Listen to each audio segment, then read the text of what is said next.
Hola, ¿qué tal? Muy buenas noches, bienvenidos a Noticias 22. Gracias por estar con nosotros. Qué alegría estar acompañada de Rafael García Villegas, de Guzmán Rodríguez.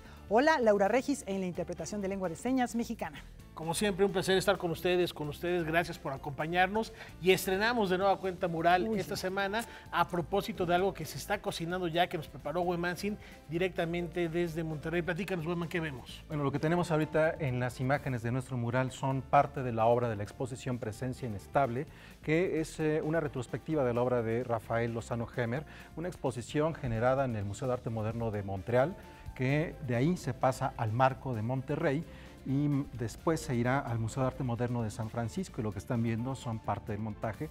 El día de mañana nosotros vamos a compartir con ustedes imágenes del montaje, una entrevista con la curadora, dado que la exposición será inaugurada la noche del jueves para que quede abierta a todo el público el próximo viernes. Eso es una primicia. Así es, Wow. es una primicia.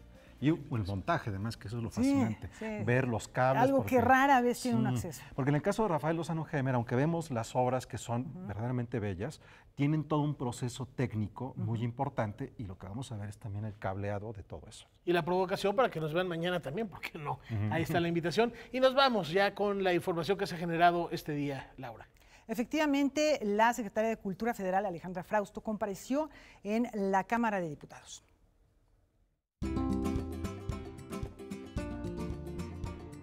La secretaria de Cultura Federal, Alejandra Frausto Guerrero, realizó su primera comparecencia en la Cámara de Diputados. Frente a la Comisión de Cultura y Cinematografía de este órgano legislativo, se refirió a la libertad, la inclusión y la equidad como los pilares de su administración. Habló de la distribución del presupuesto en programas como el apoyo a la infraestructura cultural de los estados, que cuenta con 115 millones, el apoyo a las culturas municipales y comunitarias con 88.1 millones, además del apoyo a festivales culturales y artísticos con 110 millones. También detalló la resolución de los 568 millones de pesos asignados para el 2019 al Programa de Apoyo a la Cultura S268. Entre los mecanismos que se aplicaron para transparentar la asignación de recursos por medio de los apoyos S268, en todo momento nos acompañó la Secretaría de la Función Pública, los coordinadores de los fondos regionales en Profest y Transparencia Mexicana en el caso de PAICE. Cultura comunitaria es la política cultural de la Secretaría para construir la paz y la convivencia. Para la elección de estos municipios, priorizamos el cruce de información con datos de violencia, de marginación, alerta de género, así como problemáticas específicas en cada región del país. Ubicamos aquellas fisuras sociales más profundas que tiene el territorio, y ahí es donde se siembra este proyecto.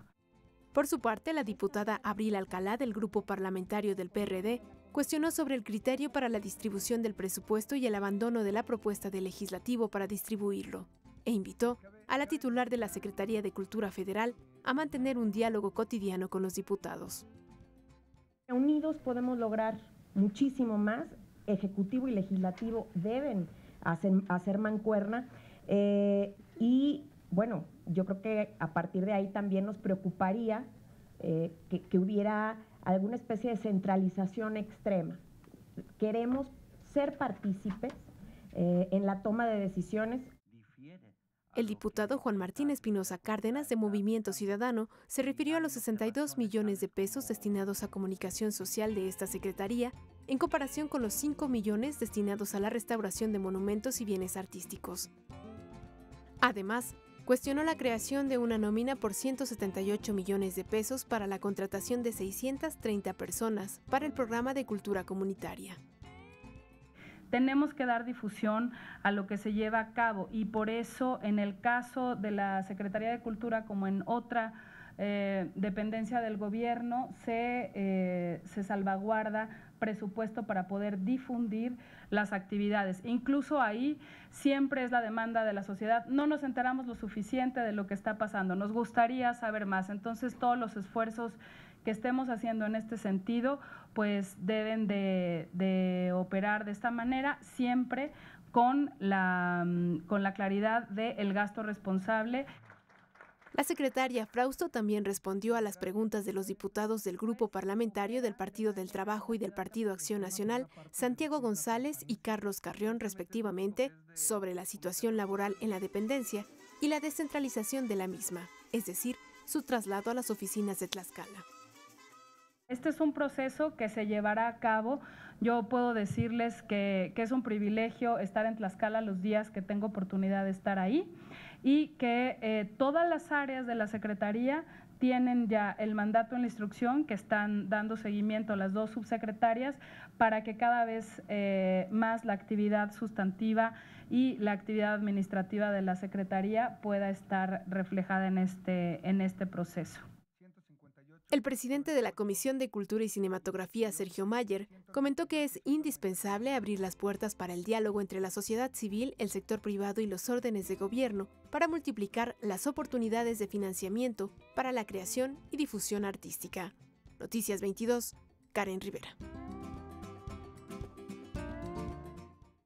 Ahí están algunos datos sobre el estado que guarda la cultura en este momento. Y una muy triste y lamentable noticia: falleció a los 66 años Celso Piña, el rebelde del acordeón, un músico que se convirtió en un hito, no solo en México, sino, me atrevería a decir, en todo el planeta, interpretando este instrumento, mezclando ritmos. Sí. Cualquier cantidad de veces estuvo aquí en Noticias Entonces es vallenato. El vallenato era el ska también, por ejemplo. La etiqueta que se le ponía, pero era un hombre muy versátil, muy ecléctico, siempre dispuesto a entrevistas, además embajador de la música de nuestro país, allende las fronteras. Así es, y estamos hablando de un personaje musical que, con todo esto que acabas de comentar, Rafael, y lo que dijo Laura, el vallenato con V, porque esta música de Colombia, lo que generó, no fue él el único, pero sí se convirtió en un representante de esto que conocemos como la cumbia norteña. Exactamente. Si bien el vallenato viene de Colombia y viene de unas raíces afroamericanas, al tener un contacto con México y particularmente con la música del norte, se convierte en esto que es lo que tocaba Sergio Piña, su acordeón, sí, pero su acordeón norteño, además, en otros ritmos, con el ska, con otros músicos, hizo trabajos con Nortec, sí, hizo trabajo también con uno de los fundadores de Kraftwerk, con una cantidad enorme de músicos también se vinculó y se convirtió en todo un orgullo de su barrio, una de las zonas pues pobres de la ciudad de Monterrey, y de allí directamente a todo el país. De la memoria colectiva flotan momentos tan interesantes como cuando Gabriel García Márquez se puso a bailar mientras Celso tocaba el acordeón por allá de 2004, entre tantas y tantas referencias donde compartió escenario, ya bien lo refieres, con los grandes de la música del género que ustedes digan. Bueno, hay un documental que hizo Canal 11 o que transmitió Canal 11 en el que se narra su vida y ahí podemos ver cómo tenía todas en contra. Realmente no pareciera que un niño como él, sin las condiciones necesarias de una familia que le diera todo el apoyo, no porque no quisieran, sino porque a veces no es fácil, pudiera salir de ahí y convertirse en un personaje internacional con esta maleabilidad de música que podía aceptar prácticamente cualquier género, y por esto las colaboraciones que mencionas, Guamansin, porque tenía una capacidad de adaptación y de enriquecimiento con todos y otros géneros, ¿no? Tenía programado un concierto para Cadereyta, en Cadereyta el próximo mes de septiembre, una agenda muy llena, fanático además de los Rayados de Monterrey, apasionado del fútbol también, Celso, y lo recordamos con este testimonio que rescatamos de la videoteca. Entre tantos recuerdos era difícil elegir uno, pero aquí habla de su manera de componer a propósito de su último material discográfico que presentó en el año 2017.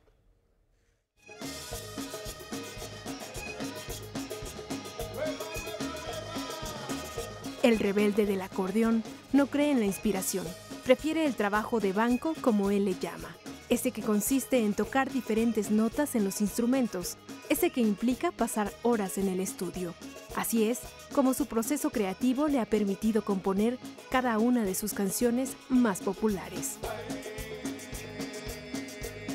Muchos primero escriben las letras y luego le ponen la música. Muchos primero hacen la música y luego escriben la letra. Yo creo que deben de ir a la par, ¿no? La letra nace con la música nace con la letra.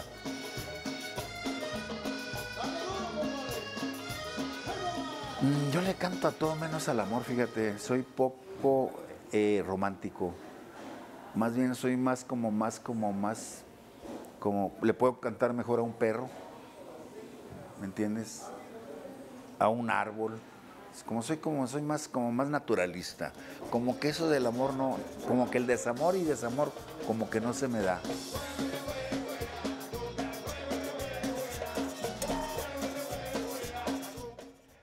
Los cholombianos, ¿no? Les decían esta música cholombiana porque combinaba lo que se llamó también cumbia callera, este movimiento que se dio en la zona donde él vivía y pues toda la colonia tan conocida, Independencia, allá en el norte del país, de donde han surgido muchos otros grupos. Vivió bien Celso, y vaya pues este recuerdo y un abrazo fraterno a toda su familia y a todos los que nos duele su partida, 66 años, muy joven. Pues sí, la verdad es que se va pronto. Bueno, cambiamos de información, ahora vamos con Notimex, que celebra 51 años de historia. Y en este contexto, la Agencia de Noticias del Estado mexicano comparte 51 imágenes. Luego de aproximadamente 6 meses de trabajo, el equipo encargado de la parte fotográfica de la Agencia de Información Mexicana Notimex señala un acervo que fue objeto de censura. ¿Cómo nos dimos cuenta que no se dejaba ver? Bueno, pues primero por el tipo de contenido que había en el archivo digital, después por cómo se fue dando este interés de los fotógrafos del equipo por mostrar aquello que no se subía al hilo, y también por conociendo las temáticas que había en el archivo. Alejandro Meléndez ha estado en 3 ocasiones en la agencia Notimex. Recuerda los temas que resultaban sensibles para su cobertura. Siempre había bastante censura, sobre todo en esas épocas. En esa época, por ejemplo, no se podía mencionar al ejército, no había partidos contrarios al partido hegemónico que era el PRI, y no se podía tocar la iglesia ni el ejército, no era como de las cosas, y que también era una cuestión terrible, no se podía tocar la cuestión de la pobreza. En la agencia no había pobres, era un país donde no existían los pobres. Y también, fíjate, en cultura no había desnudo. Ese acervo básicamente consta de 3 partes. La primera es una donación que realizó el periódico El Nacional cuando el diario desapareció. La segunda consiste en el archivo digital de la agencia. Y la tercera es material impreso que se resguarda en cajas. El material de este trabajo está conjuntado en 3 etapas. La primera es el material de archivo histórico con material que sí fue publicado en el periódico El Nacional, que fue una donación en el 98 aquí en la agencia, pero que se ha mantenido desde entonces en cajas. Entonces, el tema es el tema que tienen esas imágenes. El tema de Ayotzinapa se tocaba, pero muy lejano, ¿no? Y pues fotos que no incomodaran, ¿no? Parte de este acervo ha sido ya publicado en el sitio electrónico de la agencia Notimex como ensayos. No obstante, siguen existiendo lagunas en cuanto a este registro histórico. Hablando del archivo digital, hay un año que no existe aquí, o que al menos yo no, aunque he pedido accesos de qué pasa con este año, no está, ¿no? Que es el 2016. Noticias 22, Víctor Gaspar. Bueno, en toda esta larguísima historia, la cantidad de imágenes que hemos visto y bueno, pues las que no hemos visto también, ¿no? Eso es muy interesante, empezar a escarbar en ese archivo, y aprovechamos estos 51 años de Notimex también para enviar un abrazo a uno de sus pioneros y un querido colaborador, Francisco Fonseca Notario, quien publica en El Sol de México en 4 entregas un texto que se llama Imagen de México en el mundo, a propósito del aniversario de la Agencia del Estado. Entonces hay que leerlo. Él fue el primer reportero que cubrió para Notimex en el extranjero. Entonces, un abrazo a Francisco, porque tiene no solo la honra de haber sido el primero, sino en muchas cosas que se fueron gestando en Notimex y seguir ejerciendo el periodismo. Exactamente. Enhorabuena y un fuerte abrazo. Pues es el momento para hacer una pausa, volvemos con más.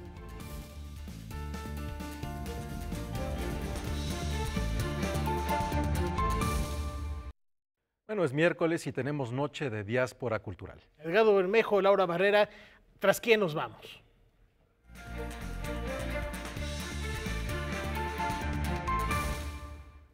Edgardo, nos tienes imágenes que nos van a atrapar, que van a cautivar y llamar la atención a nuestro auditorio. Se trata de un artista contemporáneo que vive en la provincia de Quebec, en Montreal, me parece. Sí, ¿no? Parece que hoy Monterrey y Canadá están muy presentes en el programa, ya lo mencionaron al inicio. Hoy estaremos de vuelta, es decir, reiteraremos este tema porque justamente hoy vamos a hablar de una exposición de un artista mexicano y arquitecto, Gabriel Peña Tijerina. Él reside en la provincia de Quebec, en Montreal, y el Instituto Cultural de México, que pertenece al Consulado General de México en Montreal, presenta esta exposición de la que vamos a ver primero un video y después lo comentaremos. Vamos a verlo.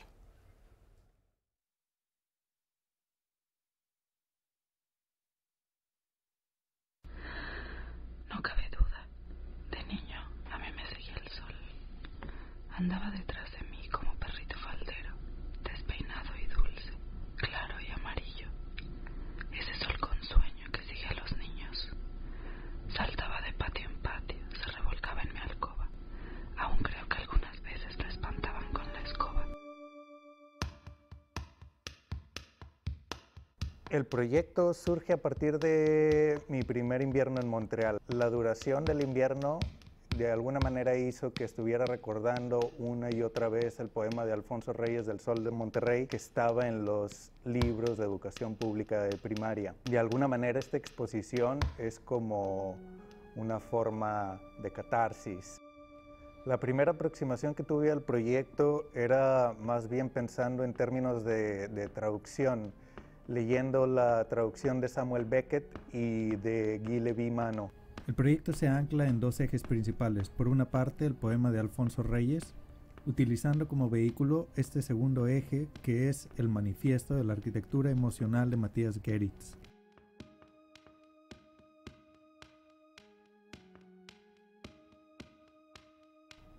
El título juega a partir de estas diferencias, ¿no? Le Poids du Soleil, Sinking Sun, no es una traducción, sino expresiones diferentes de cómo entendemos el sol, ¿no? Por un lado, cuál es el peso del sol, y por el otro lado, cómo es la manera en que el sol nos oprime o nos afecta, ¿no? De manera diferente. Lo que para Matías Geritz era icónico, sagrado, es elemento al que no podemos llegar de algo etéreo o espiritual. Y por otro lado es establecer este diálogo en la manera en la que cada uno entiende al sol a partir de su cultura, de su ubicación geográfica, y que este sea un espacio de intercambio y de ideas donde todos podamos generar o expresar nuevos sentimientos. El proyecto está estructurado en 4 gestos. Uno de carácter público, que utiliza los ventanales del Espacio México hacia las calles de Montreal. Otro, que es el gesto más grande, que casi abarca, es una pieza de 8.5 metros por 3, donde vemos realmente el sol como nos oprime. Por otro lado, también utilizamos los reflejos del sol. El último gesto es un gesto de dislocación, que realmente es la extracción de una piedra de Monterrey donde se posa el sol de manera simbólica, que toma la forma de una píldora que necesitamos para sobrevivir estos inviernos, ¿no? Bueno, ahí vemos cómo el viaje, la migración nos hacen revalorar y recolocar nuestra relación con objetos, con emociones, con el mismo medio ambiente, con nuestro entorno. Y con el clima. Hay que decir de Gabriel Reyes Tijerina que es el primer regiomontano que traemos a nuestra diáspora cultural. Estudió arquitectura en la Universidad Autónoma de Nuevo León, una maestría en Madrid. Ahora mismo hace un doctorado en arquitectura en la Universidad Concordia de Montreal. Gabriel Peña. Y ha combinado, digamos, su trabajo como arquitecto, su trabajo académico, con una incipiente, emergente carrera como artista visual. Ya expuso en el Museo Metropolitano de Monterrey, ha estado en la Bienal FEMSA, pero es, decía yo, un artista emergente que lo que logra es poner a dialogar a la literatura, con las artes visuales, con la arquitectura, a través de la experiencia del clima, ¿no? Y eso me parece muy interesante. Ya hemos visto imágenes. A mí me parece que esta manera en la que él, digamos, acude a los volúmenes, a los reflejos, a las formas, tiene, a mí me parece, cierta evocación de Anish Kapoor, ¿no? Por esta manera de presentar el espacio. Y por las dimensiones también, ¿no? La dimensión, el peso de lo geométrico, del color, y cómo la instalación que ha hecho solo se cumple cuando la gente está ahí y ve los reflejos a través de las ventanas de la galería del poema de Reyes, ¿no? De manera que decía yo, son 3 aproximaciones al tema del sol, a través del poema de Reyes, ¿no? El sol como un elemento nostálgico, a través del sol visto por Matías Gueris, que es un espacio de lo que él llama la arquitectura emocional, es decir, el sol como creador de volumen y de experiencias a partir del espacio, y finalmente la experiencia del propio Gabriel Peña Tijerina, que hace del sol un espacio para hablar de lo cultural, digamos, de esta bipolaridad cultural entre el cierre regiomontano lleno de sol y los largos noches del invierno canadiense. Entonces yo creo que es, pues, de nuevo un buen ejemplo de nuestra diáspora cultural, un buen ejemplo del trabajo cultural de nuestro consulado en Montreal, que encabeza, aquí lo vemos, el embajador Alejandro Estíbil, también una de las figuras importantes para la diplomacia cultural mexicana de los últimos años.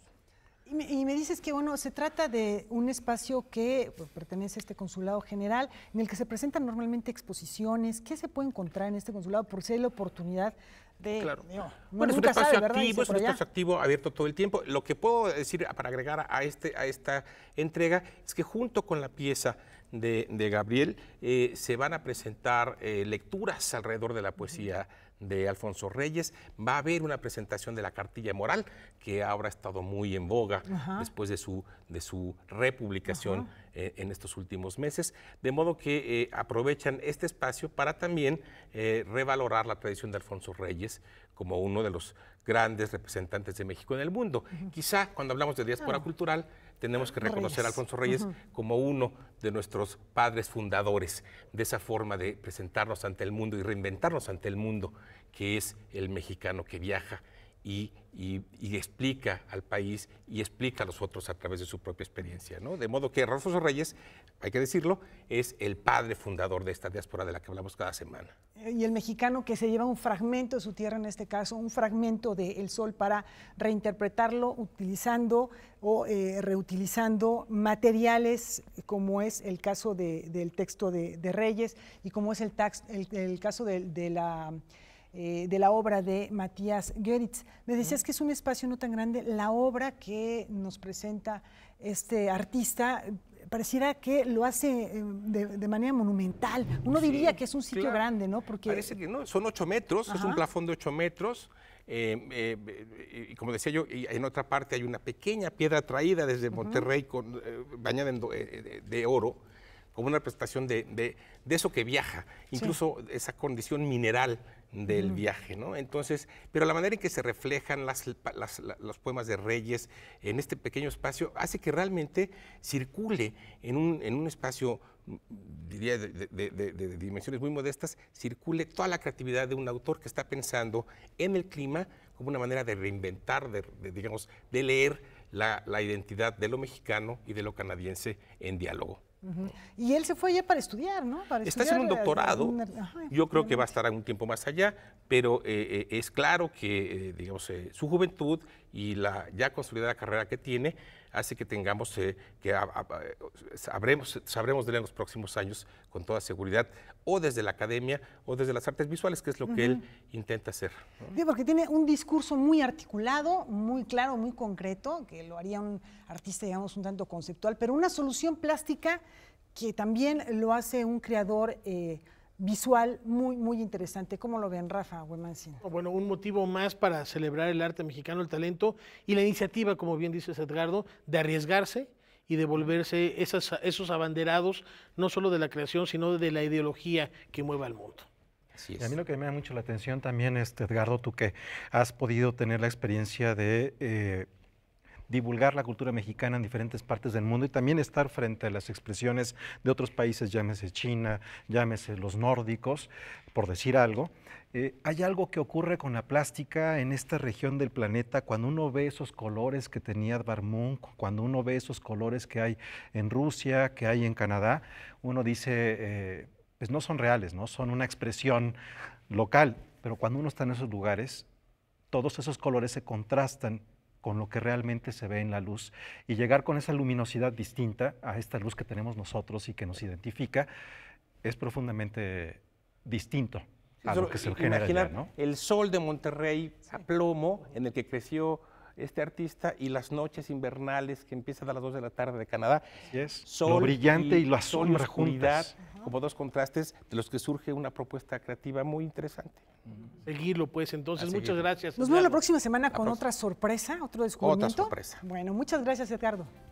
Y antes de la pausa, como siempre, les hacemos una invitación a seguir en sintonía de Canal 22. Al terminar este espacio tenemos Debate 22 y van a estar, ustedes ven en pantalla, Javier Lozano y Aleida Blemen con Kimberly Armengol. El tema esta noche, feministas exigen protección, no se lo pierdan. Terminando Noticias 22, vamos a una pausa. Volvemos.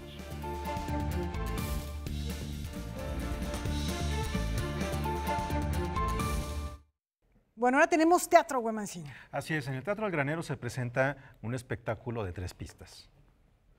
Falta usted para dar inicio a la función de estreno del Circo Internacional Rolandi. El cantar de Rolando es, pues es una historia que gira en torno a la importancia de los pequeños detalles y en torno a la importancia también de perseguir nuestros sueños, ¿no? Caramba, señor. Rolando, dueño internacional del circo. El encuentro entre el dueño del circo y un contador desatan acciones divertidas y reflexivas sobre la búsqueda de la felicidad, así como los criterios del éxito. Tenemos a Rolando, el dueño de un circo en el desierto, ¿no? Que a pesar de no recibir la visita de espectadores, él da la función religiosamente en sus horarios. Y por otro lado, un contador público que necesita llegar a la capital para entregar sus propias declaraciones fiscales, pero su automóvil se descompone y se encuentra este circo esperando recibir ayuda. Sin embargo, pues se ve obligado por Rolando para quedarse a presenciar la función. A través de actos de magia, gags y trucos que no siempre son afortunados, Rolando expresa la satisfacción que le produce hacer lo que siempre soñó. Yo creo que es determinado porque él está seguro de lo que hace, de su circo, de lo que provoca con su circo, a tal grado de que puede no haber más que un solo espectador y él está dispuesto a dar una función para esa persona, haciendo lo imposible, que es ser el dueño del circo, ser el payaso, ser la taquillera, ser la contorsionista, hacer lo que sea necesario para que esta función se dé. Pues la reflexión se va encontrando solo, se va desarrollando sola conforme nos damos cuenta de la gran demanda de amor que cada uno de estos personajes tiene, ¿no? La gran demanda de ser escuchados, de insertarse en un mundo y del derecho que cada uno tiene a encontrar esos momentos de felicidad. La magia que encierra el circo de Rolando podrá descubrirse hasta el 5 de octubre en el Teatro El Granero Javier Rojas. Noticias 22, Óscar Cortés. Y no es mal parecida, Bueno, pues ahí tienen esta opción para ir al teatro y también tenemos ya una recomendación. Yo creo que también posemos esta recomendación para el Festival Internacional de Piano Blanco y Negro. Así es, que ya cumple 23 años y es uno de los festivales que pone son punto de bien, referencia del muy Centro bien. Nacional de las Artes. Y pues Rafael tiene más detalles, Vamos ¿no? con todo. Laura Webman, en efecto, estamos muy emocionados. Bien lo refieres, 23 ya ediciones de este encuentro que reúne lo mejor de los pianistas de México y el mundo, en esta ocasión haciendo especial énfasis a las generaciones de mexicanos, y digo las generaciones, ahorita van a escuchar y ver por qué, que han engalanado este festival y que dan mucho de qué hablar en el extranjero. Así es. Irma Ortega, muchísimas ¿Cómo estás, gracias. Rafa? Muchas Directora de gracias. difusión del CENART, y también Rachid Bernal, que será uno de los protagonistas de este encuentro, gran, talentoso y joven pianista, que ya ahorita vamos a platicar qué nos va a interpretar y cuándo. Irma, Pues sí, platícanos. 23 años ya, desde 1997, y bueno, acercándonos a más público cada vez más, cada año. Y este año se programaron 11 recitales, ¿no? Del 5 al 29 de septiembre, jueves, sábados y domingos. Toda nuestra información pues la pueden localizar en nuestra página de redes sociales. Centro Nacional de las Artes México, en Twitter y en Instagram, @cenarmx. Y bueno, con una programación muy variada, muy diversa, en esta ocasión con pianistas mexicanos y varias de ellas mujeres. Corinna Simon, de Alemania, nos presenta un homenaje a Clara Schumann. Ana Gabriela Fernández, de Cuba, también el dúo Fortin Poirier, de Canadá, y Claudia Corona, de México, también. Entonces, otra de las opciones que van a encontrar en esta edición número 23 es que se incorporan músicos reconocidos del jazz, destacando en esta ocasión que también son compositores. Estamos hablando del talentoso Alex Mercado y Héctor Infanzón. Y bueno, también encontraremos en esta edición del Festival Internacional de Piano en Blanco y Negro, compositores mexicanos, tal es el caso de Julio Ituarte, Alfonso de Elías, Mario Lavista, José Rolón, Samuel Siman, entre otros. Y bueno, pues sí, hablabas del talento que en esta ocasión nos acompaña, y bueno, hablamos tanto de Sergio Vargas, y en esta ocasión nos acompaña Rachid Bernal, con logros internacionales y nacionales. Jovencísimos, tanto Sergio como Rachid, hasta personas ya de la tercera edad como el maestro Infanzón, a quien enviamos un fuerte y cariñoso abrazo, con mucho cariño, Héctor, no se sabe que es broma. Y platícanos, porque sí, eres muy joven, platícale al público a qué edad empezaste a tocar el piano y sorpréndelos con el premio que acabas de recibir. Muchísimas gracias, antes que nada, por la invitación. Ahorita, yo empecé desde los 7 años en la escuela Olinjo Lisli, ahí es donde comencé y terminé mi licenciatura, con la maestra Camila Goela y el maestro Manuel Pérez Dávila. Ya más adelante, ahorita estoy estudiando en Dallas con el maestro Joaquín Achúcarro, un reconocido pianista español de gran carrera, muchísima experiencia, con el cual he aprendido bastante y pues, la verdad soy muy afortunado al ser uno de sus alumnos. El reconocimiento que ahora tuve recientemente fue de la 9ª edición del concurso de piano Angélica Morales Yamaha, en el que yo ya estuve participando en la edición anterior, obtuve el 3er premio y creo que me siento como, no sé, es un placer y un orgullo el de verdad en esta segunda ocasión donde participé y obtener el primer lugar, ese crecimiento que a lo mejor fue dando buenos frutos y yo me sentí realmente muy cómodo, la experiencia que me dan este tipo de concursos y pues sí, la calidad de la organización de esos eventos es lo que me da como un poco de más experiencia y pues nada, estoy muy, muy contento de estos resultados. Y ha de seguir dando mucha emoción y mucho nervio presentarse ante el público y más ante un jurado. ¿Con qué lo ganaste? Yo toqué el concierto de Ravel en Sol, en la final con Sinfónica Nacional de México. ¿Y ahora cuándo te vas a presentar y qué nos vas a regalar? Pues por ahora estaré en la 23ª edición del Festival Blanco y Negro, en el concierto número 4, el jueves 12 de septiembre, y voy a tocar en la primera parte los cuadros de una exposición, la versión para piano original del compositor ruso Mussorgsky, y en la segunda parte otra obra demandante que es la Sonata en Si menor de Liszt.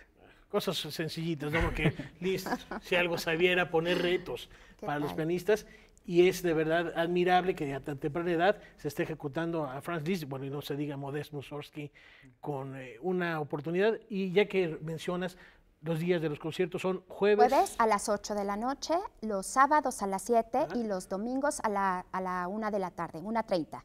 Todos los detalles para adquirir los boletos y todo eso está en el micrositio también. En el micrositio los invitamos a que entren al micrositio, que es blancoynegro.cenar.gov.mx. Ahí van a encontrar toda la información detallada de cada uno de los programas.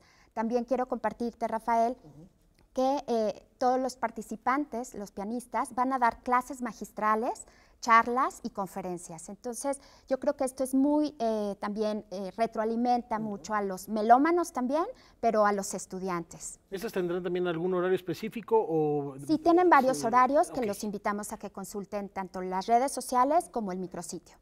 Y bueno, Rachid, regreso contigo. Ya tocar a Liszt es hablar de palabras mayores, de los pianistas grandes. ¿Qué te falta por interpretar? ¿Qué te gustaría interpretar más adelante? Realmente yo desde más pequeño todavía siempre he tenido como el gusto por querer tocar el concierto de Khachaturian. De alguna manera es un concierto donde me llama muchísimo la atención, que todavía no encuentro el porqué, pero realmente es que me agrada y por ahora Esperemos que para la próxima temporada, es decir, de enero a marzo, que estaré tocando con varias orquestas aquí en la República Mexicana, tenga la oportunidad de interpretarlo y se estarán publicando igual en mis redes ahí en Facebook o igual en mi perfil de Instagram. ¿Alguna orquesta de preferencia? Realmente ahorita no puedo decir porque... La que levante la mano que quiera interpretar Cachaturian, aquí está Rashid dispuesto a hacer lo propio y celebramos de verdad tu presencia. ¿A quién nos recomiendas escuchar en este ¿En el recital? Festival? Pues yo creo que vengan a todos y que tengan la oportunidad de verdad de escuchar un repertorio muy variado para esta ocasión. Y reiteramos, Irma, ¿a partir de cuándo? Del 5 al 29 de septiembre, jueves, sábados y domingos. Está la invitación hecha, hay que darse una vuelta al Centro Nacional de las Artes y celebrar ya 23 ediciones del Festival Internacional de Piano en Blanco y Negro. Celebramos, de verdad. Claro. Agradecemos mucho que nos acompañes, Irma. Gracias a y ustedes. de verdad es emocionante poder vivir de nueva cuenta esta experiencia. Y Rashid, enhorabuena, de verdad, y gracias por acompañarnos. Gracias a ustedes. Estaremos muy al pendiente de ese concierto de Mussorgsky y Liszt el jueves. Muchísimas gracias. Gracias y bienvenido. Gracias. Y nos vamos contigo, Laura, a propósito de cuestiones internacionales y de las presencias que van a estar. ¿Qué pasa? ¿Qué pasa en otras latitudes? Pues sí, Rafa, fíjate que es una propuesta de solución urbana muy interesante que se da en Países Bajos, una colonia de casas flotantes ya hay, pero esta en particular es muy novedosa y para ello nos enlazamos con María Luz Moraleda, corresponsal de nuestro canal asociado DW Deutsche Welle, para que nos cuente en qué consiste esta propuesta en una ciudad de canales de agua. Buenas noches, ¿qué tal amigos de Noticias 22? Un gusto saludarles de nuevo. El nuevo barrio al norte de Ámsterdam se llama Schönschip, que en español significa barco limpio, y constará de un centro comunitario y 46 viviendas flotantes sobre unas balsas de hormigón fijadas a pilares. Eso sí, cada casa tiene su propio diseño y a diferencia de una vivienda normal, primero los arquitectos deben saber con exactitud cuál será el peso de la casa una vez finalizada, con todos sus muebles y personas que vivirán en el interior. Una vez construida y amueblada, ya se remolca hasta el muelle. En este barrio podrán vivir un centenar de personas. Un centenar de personas. Y una vez que ya estén funcionando estas viviendas, se utilicen, ¿cómo van a seguir siendo sustentables? ¿Cuál es el compromiso? Cuéntanos. Las viviendas tendrán 500 placas solares para producir electricidad. Para el agua del grifo, las duchas y la calefacción, unas bombas calentarán el agua del canal con unas calderas que aprovechan la radiación solar térmica. Todas van a estar conectadas a una red inteligente para intercambiar la energía de manera eficiente. Además, están construidas con materiales sustentables como el corcho en su fachada, y en el techo las casas tendrán espacios verdes para sus huertos urbanos. Bueno, pues muy bien pensado. Y en el noreste de Europa hay otras propuestas. ¿Cuál es esta tendencia que se da allá? Construir sobre el agua tiene ahora un gran potencial. Por ejemplo, un despacho de arquitectura británico planea una colonia flotante en los Royal Docks de Londres. Copenhague hace frente a la escasez de apartamentos estudiantiles asequibles con el Urban Rigger, un edificio con 12 alojamientos flotantes. Y el arquitecto danés Bjarke Ingels va más allá. Él plantea para ciudades amenazadas por el cambio climático, una ciudad flotante para 10.000 personas. Quién sabe si acabaremos viviendo sobre el agua. Desde el canal internacional DW Deutsche Welle se despide hasta la próxima con más temas culturales europeos. María Luz Moraleda, que tengan una buena noche. María Luz, muchas gracias por esta colaboración. La verdad es que yo creo que son opciones ante el cambio climático que no tendríamos por qué estar en esa situación, pero bueno, hay muchas ciudades que tienen como Ámsterdam lagos, ríos, canales. Huemansin, Rafa, no sé cómo vean esta propuesta. Imagínense aquí en México, no, ¿verdad? Pues, bueno, ¿por qué no? Yo he visto estas cosas, por ejemplo. Las chinampas. Las chinampas son una forma también urbana que habría que replantear. En Francia se hace en los ríos, en Italia también, viviendas que aprovechan estos recursos fluviales. Y como dices, lamentablemente el cambio climático nos orilla y nos obliga a pensar en eso que de principio hubiera sido muy buena idea para volverse sustentable y tener un impacto menor en la ecología. Hay cosas interesantes. Por un lado, me ha tocado ver en Dinamarca, en la ciudad de Copenhague, este tipo de trabajos que están haciéndose para vivir en el agua o habitar de una manera distinta los muelles, con propuestas arquitectónicas verdaderamente emocionantes. Esto era muy bello, ¿eh? Es muy, muy bello lo que está ocurriendo en el puerto viejo de Copenhague, pero también me lleva a otra reflexión, lo que ocurrió en Hamburgo, en Alemania. Cuando se desarrollan las ciudades, esas partes viejas se van quedando abandonadas, esas partes desde donde nacieron las ciudades se van quedando relegadas, los viejos canales dejan de usarse como solían usarse, y han descubierto que ese cambio de actividad que data de muchísimos, muchísimos años previos a las ciudades como hoy las entendemos, al dejarlas de habitarlas de esa manera estaban impactando el desarrollo urbano en lo que creemos que es lo mejor. Entonces, se está analizando qué tan prudente debe de ser volver a habitar a las ciudades como fue el origen de esas mismas, para poder tener un desarrollo sustentable de estas ciudades que en la búsqueda del futuro han tomado otros caminos que son pues la falacia de la modernidad. Sí, hay que repensar, ¿no? Aprendemos a respirar bajo el agua.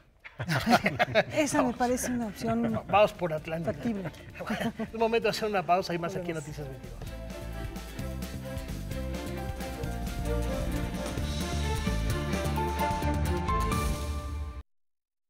En el marco del Día Internacional de Conmemoración y Homenaje a las Víctimas del Terrorismo, el secretario general de la ONU, Antonio Guterres, conminó a la reflexión de cómo los hechos violentos cambian las vidas y el devenir de las sociedades, recordando que las víctimas hablan a nombre de todos.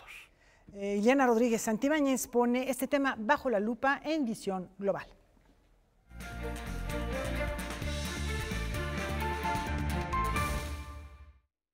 Bueno, exactamente. Hoy es el Día de las Víctimas Muertas en el Terrorismo. Ileana, bienvenida. Gracias, muy amable, Guimancín. ¿Qué significado tiene esta conmemoración? Es resolución de la Asamblea General de Naciones Unidas hace un par de años para que el 21 de agosto se conmemore a las víctimas muertas por terrorismo. Sí, claro, mira, primero que nada, un poco el antecedente. En 1963... Naciones Unidas por primera vez abre una oficina justamente de combate en contra del terrorismo. Sin embargo, entre 1963 y este siglo, realmente no hubo una gran coordinación por parte de los estados para tratar de impedir que los actos de terror se propagaran. Estos, por supuesto, lo hicieron, fueron unos detonantes muy importantes para generar nuevas estrategias del comportamiento entre los estados. Uno de los actos más simbólicos del terrorismo de este siglo fueron justamente los hechos acontecidos en el 9 de septiembre del 2001 con la caída de las Torres Gemelas en Nueva York.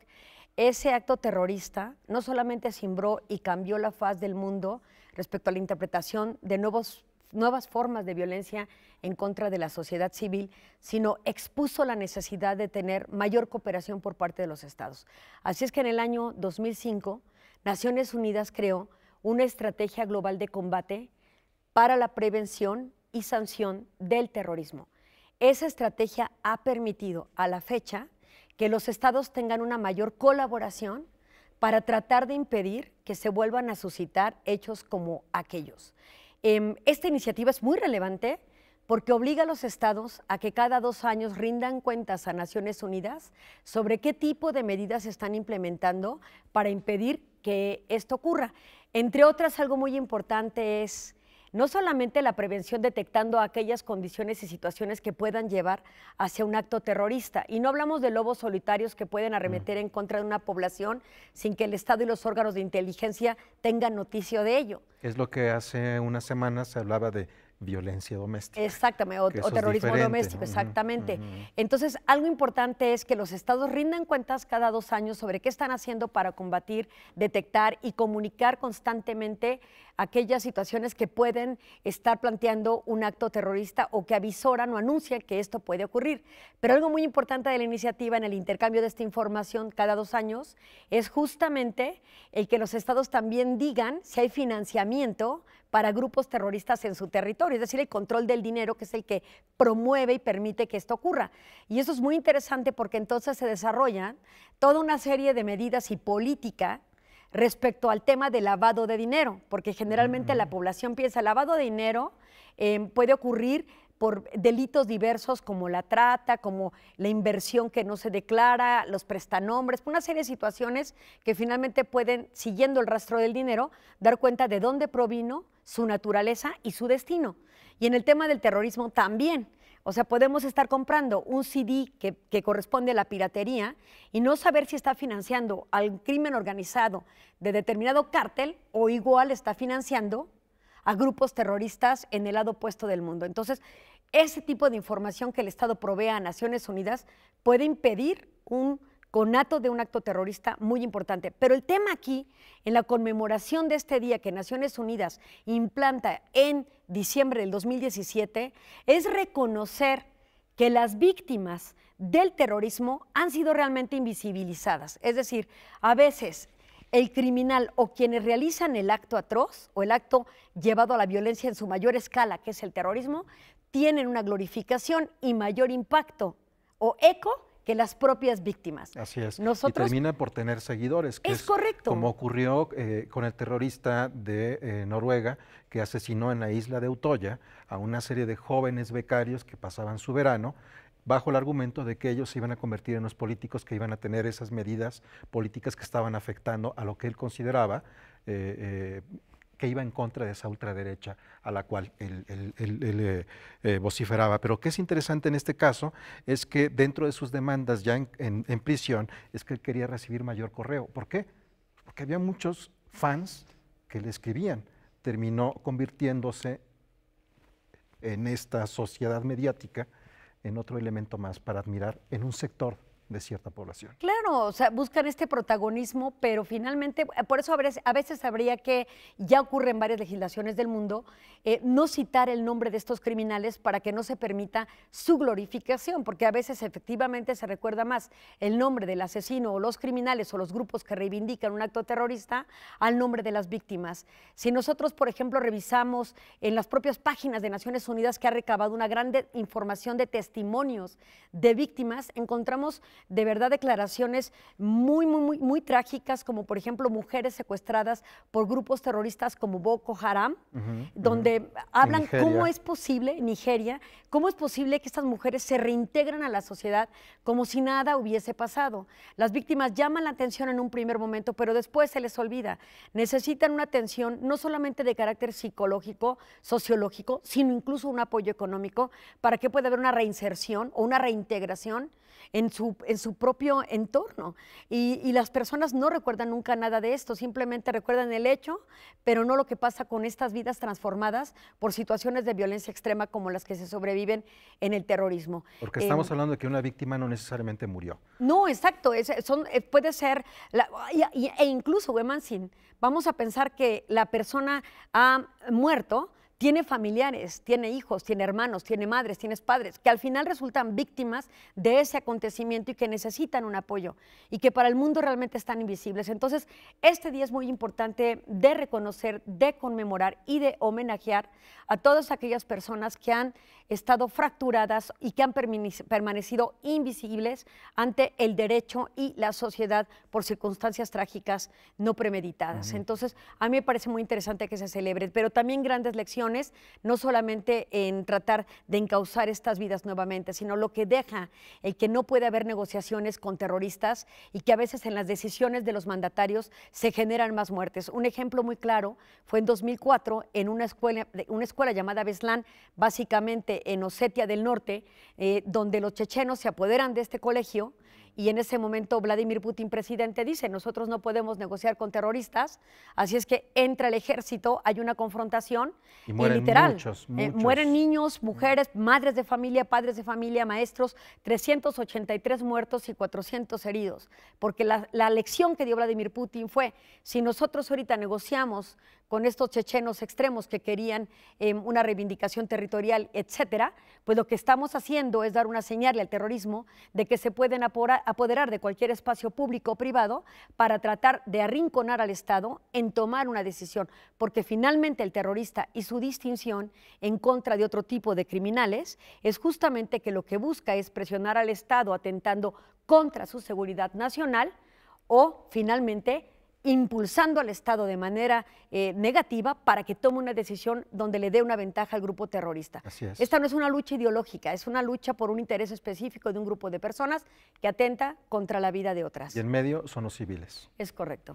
También hay una cosa que es interesante cuando estamos hablando de las víctimas, y es una de las situaciones que tiene de alguna manera confrontada a alguna de las poblaciones dentro de Europa. ¿Qué es lo que ocurre con aquellos europeos que en su juventud decidieron apoyar a grupos islámicos, se fueron a estas partes del mundo donde se encuentran estas células, tienen familia y al final mueren los padres y se quedan los hijos?